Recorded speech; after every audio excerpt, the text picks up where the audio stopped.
Logan Paul comes out of his dressing room with his dad, Gregory Allen Paul. So that he's responsible for all this. He's responsible for the Paul brothers. Okay. Literally.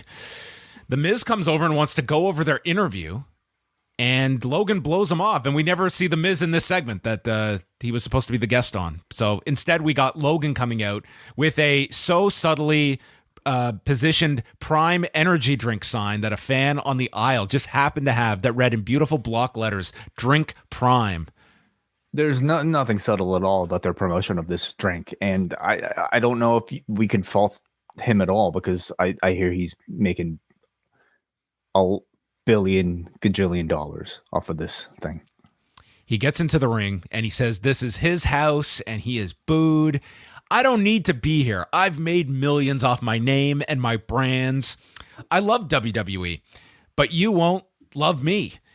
So he calls out the only two people in this arena that love him, his dad and the kid with a Prime energy drink sign. So he gets another mention in.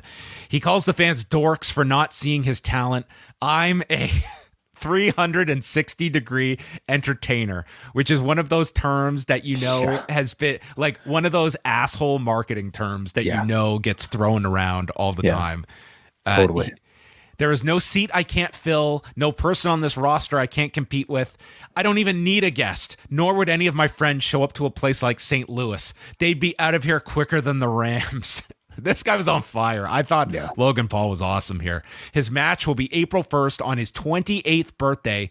Seth is one of the top 3 in the business, with just the way he delivered that line. It was like his idea of a compliment and still like a backhanded one. Like, he's top 3.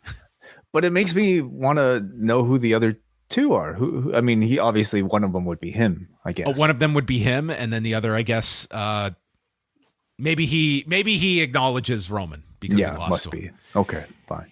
It's hard to be afraid of a guy named Seth, mentioning Seth Rogen, Seth Curry, and then he starts getting the what chant, and they replay his knockout of Rollins from 2 weeks ago, and he keeps replaying this with a sound effect and a clown emoji over Rollins' head. And then his mic gets cut out, and we go to Seth in the truck, who has messed up the audio and calls this a terrible episode of Impaulsive, but he has an idea of how to save it. So he hits the button to play his music, and he makes his way out as Logan's telling the audience to shut up, you're tone deaf.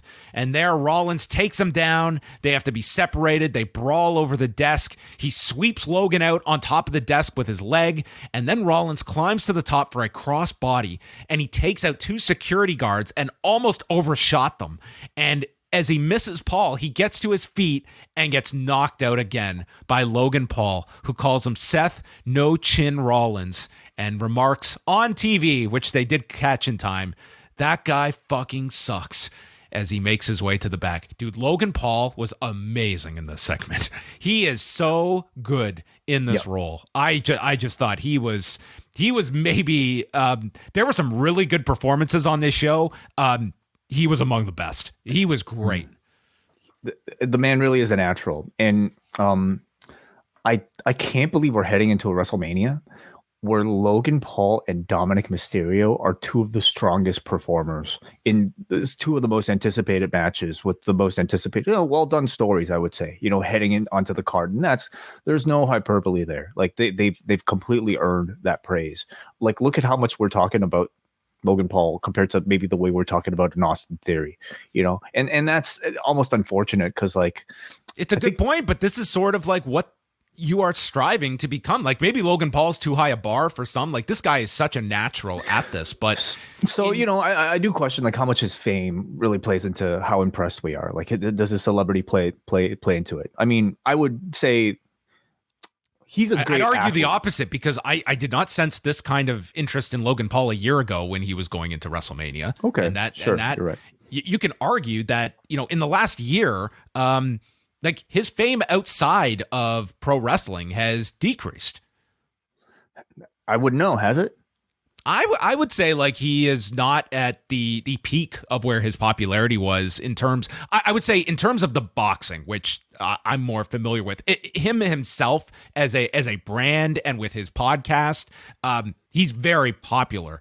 But I would say that, he has benefited a lot as well from Right. the WWE Association. He's also performing at an extremely high level, and I think that the matches have won a lot of people over. Like, it's been his in-ring that's impressed many. The matches totally, but the promos, now that he's a heel, they're winning. He's in his element. Like, they're winning. He was us out over, here too. with no one to work off of, with a crowd that hated him, and handled the what chants like beautifully. The guy like really does show like, and this is what his like, I don't know, like you could probably count the number of pros he's actually cut on TV on like two hands, and the guy sounds way more seasoned than I think he should be. And then that probably comes with, being such a public figure and doing so much public speaking on his own. But he's really excelling in all facets of this. And that's kind of scary.